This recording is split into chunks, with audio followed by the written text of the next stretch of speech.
Assalamualaikum warahmatullahi wabarakatuh. Pada kesempatan kali ini, izinkan saya untuk membahas terkait perencanaan simulasi bisnis yang sudah saya buat, yaitu strategi dan pemasaran bisnis pada Warmindo Gen Z. Sebelum memasuki ke pembahasan, izinkan saya memperkenalkan diri terlebih dahulu. Perkenalkan, saya Muhammad Raihan dengan NIM 22810334078. Sebelumnya, saya ingin mengucapkan terima kasih kepada Ibu Putri selaku dosen mata kuliah Perencanaan Simulasi Bisnis dan Marketing Artificial Intelligence. Baik, selanjutnya memasuki pembahasan. Pada pembahasan kali ini, di sini ada pendahuluan yang akan mencakup pada latar belakang visi dan misi dan deskripsi bisnis. Yang pertama di sini ada latar belakang. Pada latar belakang ini, Warmindo ini saat ini mempunyai persaingan global yang menuntut inovasi dan daya saing, termasuk di bisnis makanan. Maka dari itu, saya memberikan solusi pada Warmindo ini sebagai solusi yang praktis, murah, dan lezat.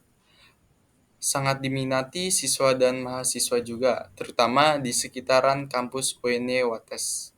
Akan tetapi, banyak Warmindo yang kurang memperhatikan kualitas rasa, konsistensi rasa, kebersihan, dan pelayanan. Bisnis Warmindo yang sudah saya rencanakan ini mempunyai konsep baru, yaitu yang mengutamakan kualitas, kebersihan, konsistensi rasa, dan pelayanan yang ramah tanpa mengorbankan harga yang mahal. Bisa dibilang harganya terjangkau. Bisnis Warmindo yang sudah saya rencanakan ini memiliki peluang yang sangat bagus, terutama di kampus UNY Wates yang terbilang belum ada sama sekali Warmindo yang mengutamakan kualitas rasa dan konsistensi rasa. Selanjutnya, pada bagian visi dan misi, dari Warmindo ini yaitu menjadikan Warmindo ini yang unggulan, yang dikenal luas karena kualitas rasa, konsistensi rasa, kenyamanan, kebersihan, dan tentunya harga yang terjangkau, serta menjadi tempat modern dan menyenangkan bagi masyarakat sekitar, terutama bagi siswa dan mahasiswa. Misi dari Warmindo ini yaitu yang pertama, menyediakan makanan yang berkualitas tinggi dengan harga yang terjangkau. Lalu yang kedua, menjamin kebersihan, kenyamanan, dan fasilitasnya yang lengkap. Yang ketiga, memberikan pelayanan yang cepat, ramah, dan menyenangkan. Yang keempat, mendukung komunitas dengan bahan baku lokal. Selanjutnya, pada bagian deskripsi bisnis, Warmindo ini menawarkan hidangan beragam, mulai dari mie yang bertopping macam-macam, hingga nasi orak-arik, gorengan, dan aneka minuman. Selain itu, kami juga menyediakan magelangan, nasi goreng, yang mengutamakan fokus pada rasa yang lezat, kualitas bahan yang berkualitas, kebersihan, dan nilai gizi. Tentunya memberikan pengalaman makanan yang memuaskan. Pada pembahasan selanjutnya di sini perencanaan pemasaran dan perencanaan operasional. Yang pertama, strategi pemasaran, lalu yang kedua, lokasi dan fasilitas, yang ketiga, bauran pemasaran. Pada strategi pemasaran, saya merencanakan dengan menggunakan digital marketing melalui Instagram, TikTok, dan WhatsApp yang mohon maaf dan WhatsApp memanfaatkan media sosial melalui Instagram. Saya merencanakan untuk membuat konten serta story Instagram yang bertujuan untuk meningkatkan interaksi dengan pelanggan. Lalu yang kedua, saya merencanakan Warmindo ini mengadakan program diskon, yang dimana program diskon ini setiap hari Jumat berlaku pada pukul 1 siang hingga 3 sore. Promo ini dinamakan Promo Jumat Berkah dengan harga dengan harga hanya membayar 5.000 saja, customer bebas memilih makanan. Dengan catatan di tiap hari Jumat dari jam 1 siang hingga jam 3 sore. Lalu yang ketiga, kolaborasi dengan para organisasi kampus dan juga influencer lokal serta pemasangan poster di sekolah.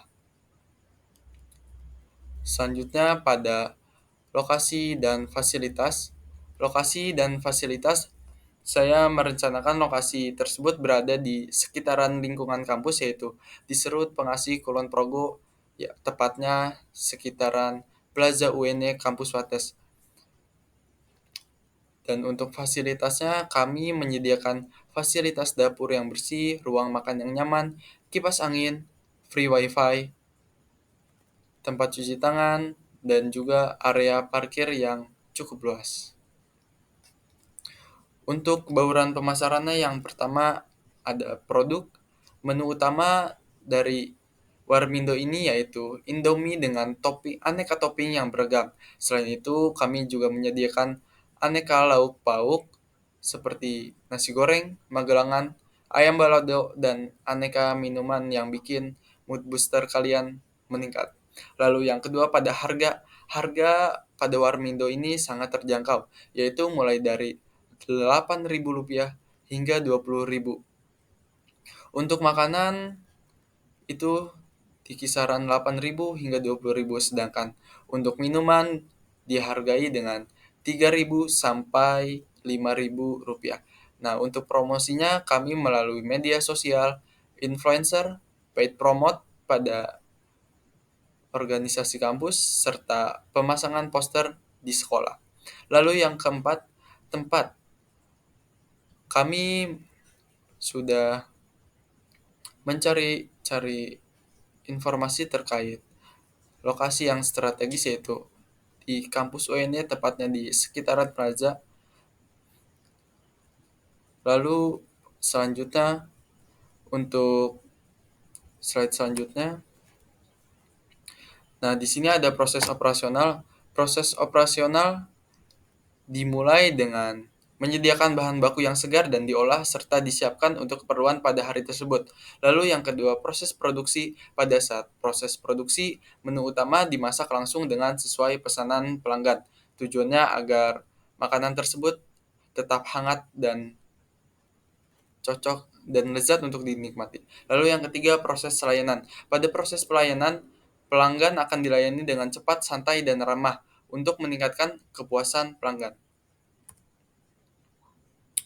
Nah, pada bagian struktur organisasi ini, yang pertama, direktur utama bertanggung jawab atas keseluruhan operasional, strategi bisnis, pengambilan keputusan, hingga penguasaan kinerja tim. Lalu yang kedua, manajer operasional. Mereka mengelola operasional harian untuk memastikan kualitas, kebersihan, dan efisiensi pelayanan.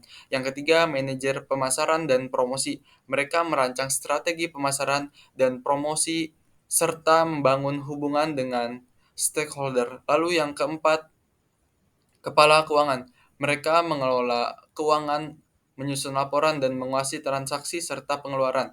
Yang kelima, koki bertanggung jawab untuk mengelola produksi makanan, menjaga kualitas serta kebersihan, dan menciptakan inovasi menu yang baru. Yang keenam, pelayan. Pelayan bertanggung jawab untuk melayani pelanggan, menjaga kebersihan ruang makan, dan memastikan pengalaman makan yang memuaskan bagi pelanggan.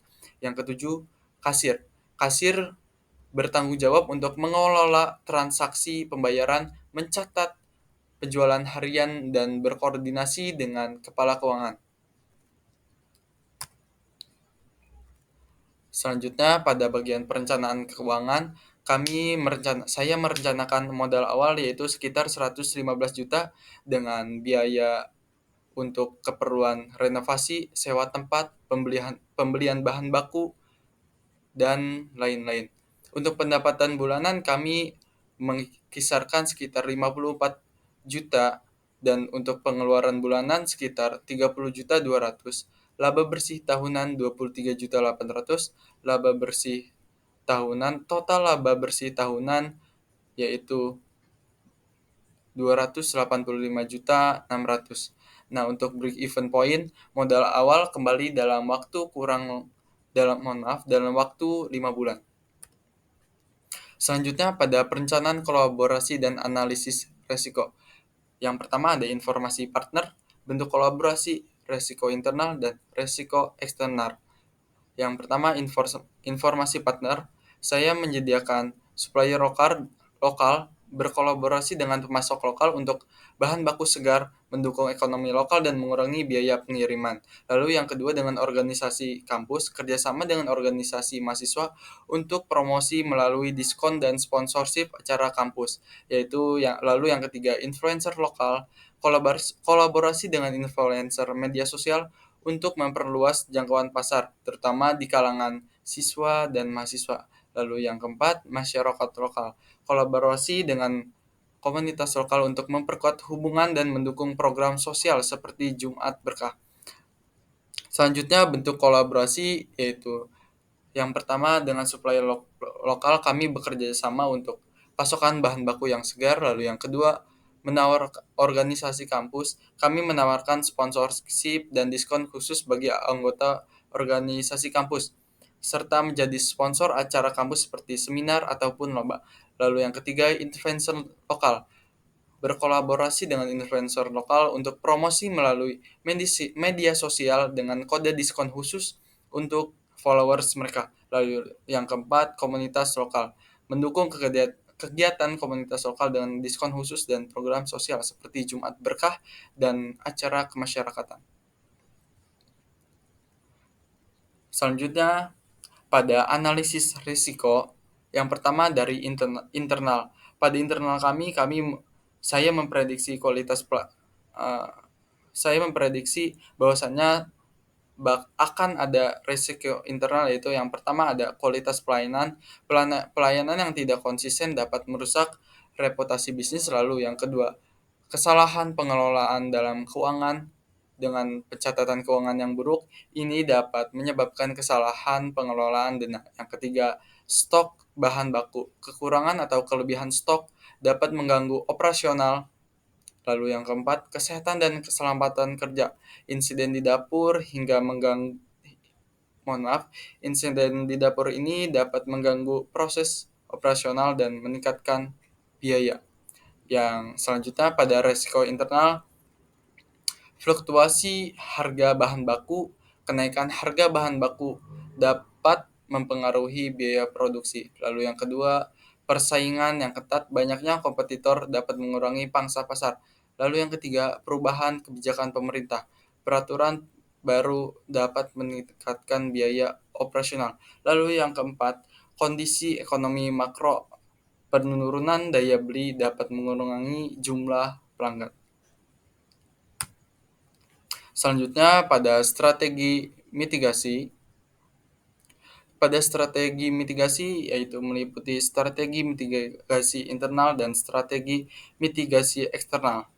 Nah, pada strategi mitigasi internal, yang pertama pelayanan, pelatihan rutin, SOP dan pengawasan karyawan. Lalu yang kedua, keuangan menggunakan software keuangan mempekerjakan kepala keuangan dan audit bulanan. Lalu yang ketiga, stok, menyusun daftar kebutuhan harian dan menguasai stok rutin. Lalu yang keempat, keselamatan kerja. Pelatihan dengan memberikan pelatihan, perlengkapan keselamatan, dan prosedur tanggap darurat. Lalu yang kelima, keuntungan mitigasi, memastikan operasional lancar, serta meningkatkan kepercayaan pelanggan dan mengurangi kerugian. Selanjutnya pada strategi mitigasi eksternal, yang pertama fluktuasi harga dengan kerjasama jangka panjang dengan supplier dan membeli dalam jumlah besar saat harga rendah. Lalu yang kedua, persaingan diferensiasi melalui kebersihan, rasa pelayanan, promosi media sosial, dan program loyalitas. Lalu yang ketiga, kebijakan pemerintah mengikuti kebijakan terbaru dan mengalokasikan dana cadangan. Lalu yang keempat, kondisi ekonomi menawarkan menu terjangkau, promosi yang rutin, dan diversifikasi menu untuk berbagai segmen ekonomi. Selanjutnya, pada pemanfaatan AI dalam pemasaran, saya memanfaatkan website dan juga media sosial pada Instagram. Lalu pada target dan indikator keberhasilan pada website, saya menargetkan pada website meningkatkan traffic pada website yang menargetkan peningkatan jumlah page view dari 67 menjadi 200 dalam jangka waktu 1 bulan ke depan. Lalu yang kedua, memperbaiki waktu interaksi pengunjung yang saat ini rata-rata per page view-nya dari 22 detik menjadi 45 detik. Lalu yang ketiga, mengurangi bounce rate dari 25% menjadi 10%. Lalu yang keempat, meningkatkan kembali konversi formulir dalam jumlah 10 form submission untuk menangkap data pengunjung yang potensial. Lalu yang kelima, mendapatkan pelanggan baru melalui website yang sudah dibuat minimal 3 pelanggan baru. Selanjutnya pada target indikator selanjutnya pada indikator keberhasilan website. Pada indikator keberhasilan dapat diukur melalui jumlah page view mencapai 200 dalam sebulan, engagement pengunjung 45 detik, dan exit per page view di bawah 20%. Yang ketiga, mempertahankan bounce rate sebesar 10%. Yang keempat, customer conversion rate 5-10% dari total pengunjung baru menjadi pelanggan. Nah, selanjutnya target pada media sosial, yaitu yang pertama, meningkatkan kesadaran merek, lalu yang kedua, peningkatan interaksi dengan audiens, yang ketiga, promosi produk secara efektif, yang keempat, meningkatkan jumlah pengunjung, yang kelima, pengoptimalan branding pada generasi Z yang membuat citra warung makan sesuai dengan gaya hidup Gen Z. Selanjutnya pada indikator keberhasilan pada media sosial Instagram. Yang pertama, adanya peningkatan jumlah followers mencapai 1.000 followers dalam waktu 3 bulan. Yang kedua, engagement rate minimal 5% dari total pengikut yang dihitung berdasarkan jumlah like, comment, save pada setiap unggahan. Yang ketiga, adanya peningkatan kunjungan offline setelah pelanggan stalking pada akun Instagram Warmindo Gen Z. Yang keempat, frekuensi unggahan konten yang mengunggah minimal 4-5 konten per minggu, termasuk foto dan video melalui Instagram Story. Yang kelima, mengadakan kolaborasi dengan influencer lokal untuk meningkatkan penjualan serta jangkauan promosi bagi masyarakat lokal. Lalu yang keenam, adanya peningkatan penjualan hingga 20% dalam waktu 6 bulan sejak pembuatan akun Instagram. Baik, jadi dapat disimpulkan bahwa dengan adanya Warmindo ini hadir menjadi solusi bagi masyarakat lokal, siswa dan mahasiswa yang membutuhkan makanan yang cepat saji, lezat, dan terjangkau. Dengan konsep modern yang mengutamakan kualitas rasa, kebersihan, dan pelayanan yang ramah, dengan inovasi dan komitmen terhadap kualitas, Warmindo ini berpotensi menjadi pilihan utama di kalangan masyarakat, terutama di kalangan siswa dan mahasiswa. Dengan adanya proposal ini, saya berharap proposal ini dapat diimplementasikan dengan baik, menjadikan Warmindo ini sebagai tempat makanan sekaligus ruang berkumpul yang nyaman bagi masyarakat lokal, siswa, dan mahasiswa. Dengan melalui strategi pemasaran yang berbasis teknologi AI, Warmindo ini dapat meningkatkan visibilitas serta daya saing di industri kuliner yang kompetitif. Saya Muhammad Raihan, sekian dari saya. Wassalamualaikum warahmatullahi wabarakatuh.